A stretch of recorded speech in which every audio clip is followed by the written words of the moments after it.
Hello guys, welcome to a video. It's getting cold.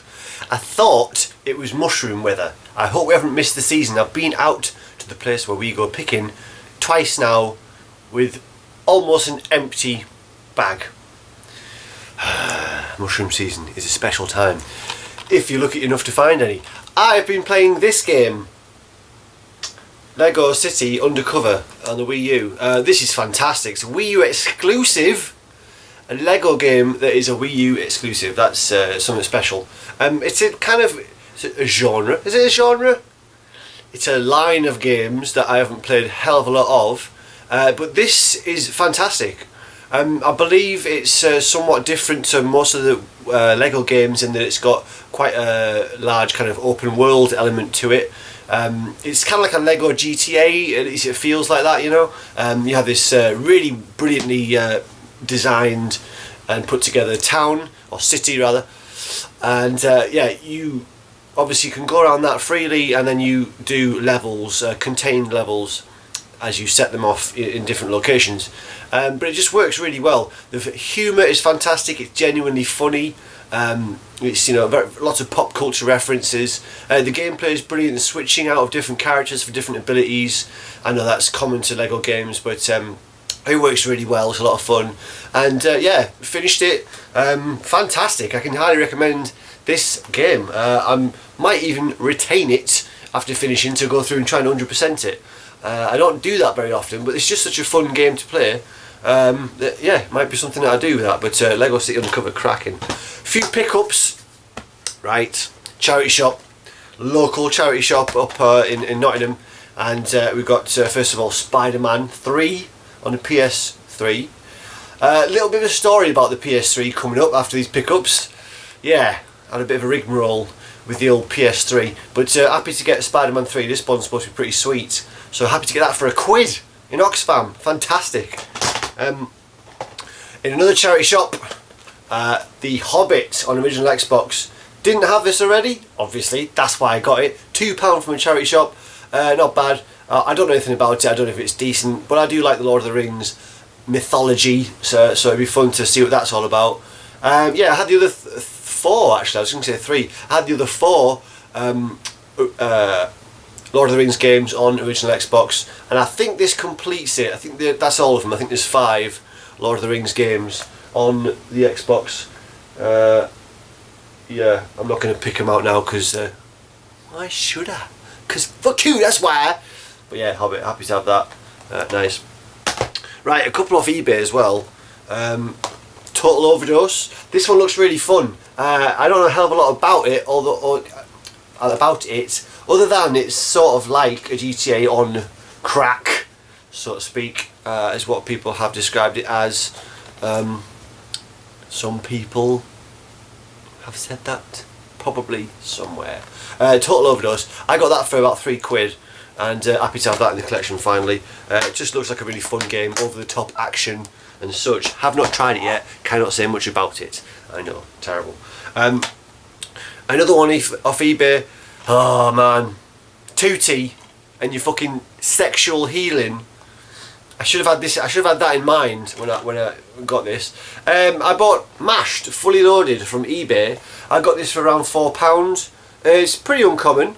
Yeah, there's not many copies on the old Fleabay, although they're not going for a huge amount. But there's not many on there, so it's certainly you know, it's one of the more uncommon titles. But yeah, on CEX you can get this for I think about £1.50 or something daft like that. And yeah, they've got some real good bargains on some of the original Xbox games on CEX, so it's definitely worth checking that site out before you try anywhere else really. Yeah, but happy to have it. It's supposed to be a really cool game. Graphics look fantastic for what it is. Supposed to be a fun game anyway. So there you go. There are some pickups. PS3, yeah. Oh my god, what a palaver. So, several months ago, my PS3 started to falter. It wouldn't load games, and if it did, it would only keep them on for a very short amount of time. Then it got to the point where it wasn't even loading to the home screen, and I just thought, oh Jesus, this is depressing. I had an original. It's an original model. the 60 gig, you know, the big fat PS3, the first model that came out, that could play the older games, and that's why I got it. I sought that out, sought one of those models out, because yeah, I wanted to be able to play all PS3, PS2 and PS1 games from one system in the front room. That was the aim. Yeah, so bad times when it started faltering. But a friend of mine, I was speaking to about it, and he said he had a friend who was a bit of a tech whiz, who loved fixing things as a hobby really, and he said he'd be happy to take a look at it for me. So I gave my friend this PS3, he gave it to his friend, and this guy was working on it for free, ostensibly. Well, that's what he just said, he enjoyed doing it, you know, he enjoyed tinkering, so he said he'd have a go on it. He had this PS3 for months. Now I couldn't say anything about it either. I couldn't hurry the guy up, I couldn't complain because, whoa, it gets a bit serious. The guy's wife got diagnosed with terminal cancer.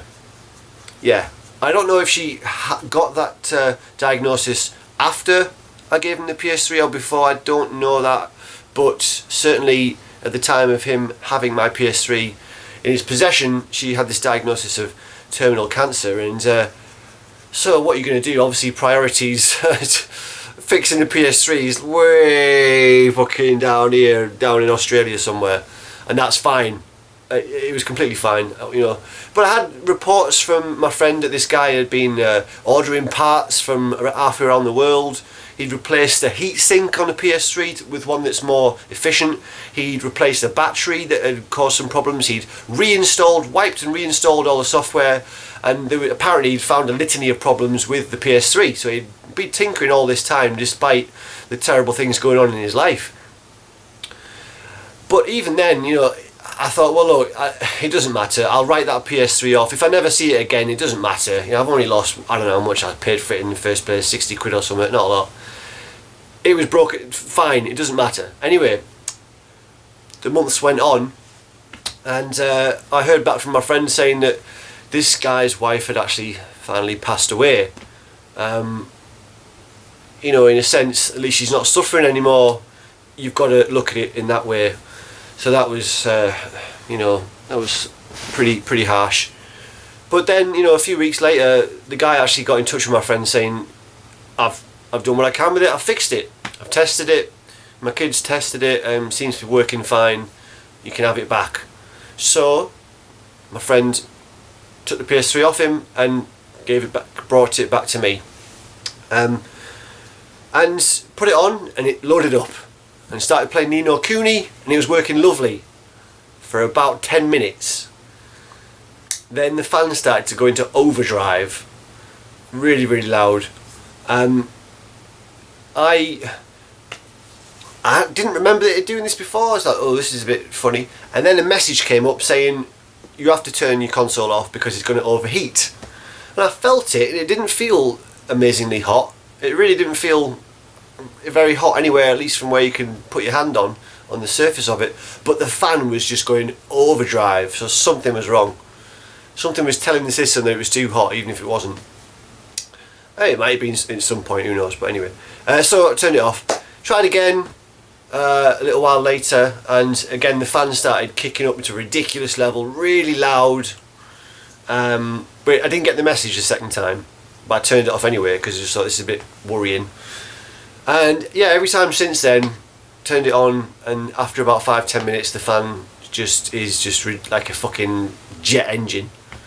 So it still needs some work doing to it, so God knows what it needs doing, I don't know, but I'm going to have to take it to a shop, I guess, and try and get someone else to have another look at it, even though the guy, God bless him, has done some work on it, and I know he has because my friend gave me the old parts that were in that system back as well as the system, so he's obviously replaced some bits and pieces in there and done some work, but there's still some issues. But I'm going to stick with it because it's the old model PS3, and if you get one of those working and reliable, that's a boost to your gaming setup. It really is. It will be for me anyway. I'm eager to get back on that system.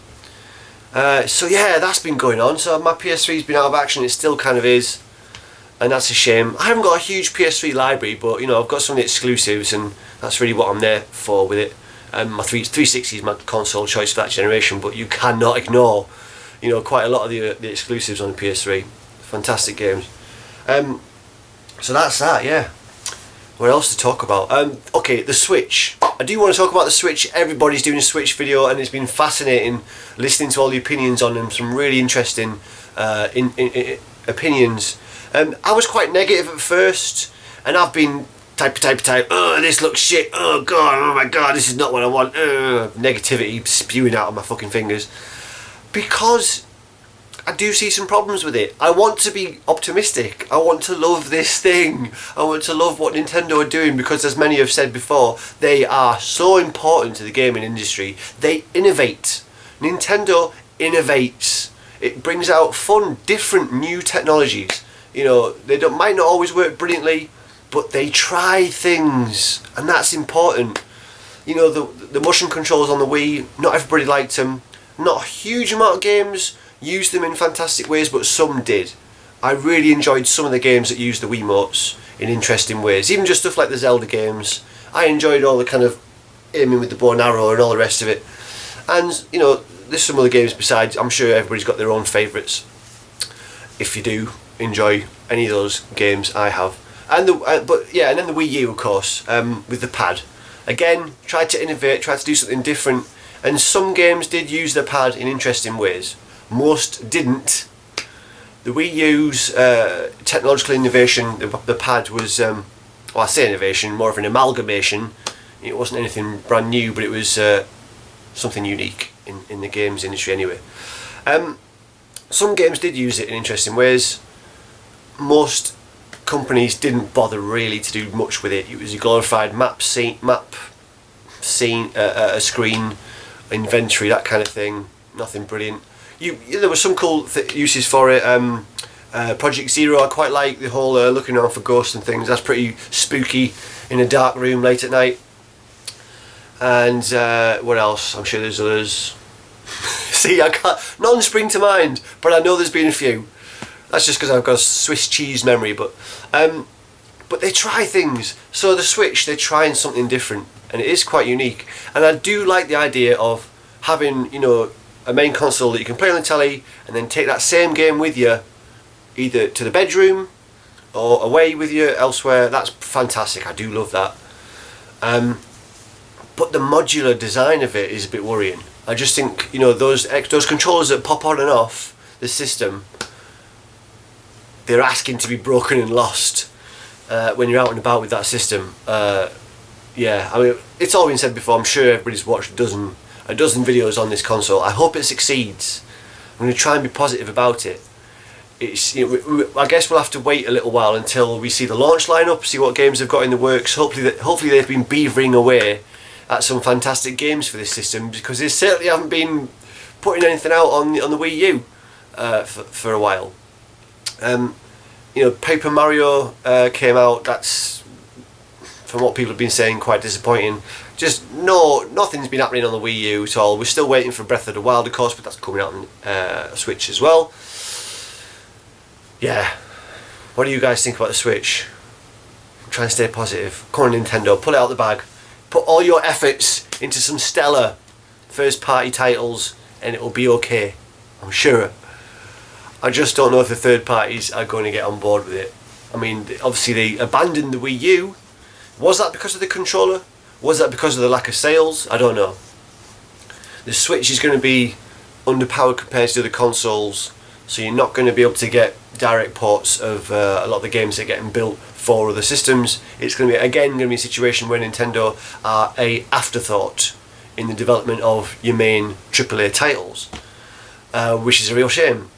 But if Nintendo can pull it out of the bag and bring out their first party goodness again, and exploit some of their excellent IPs, then it won't matter. It really won't.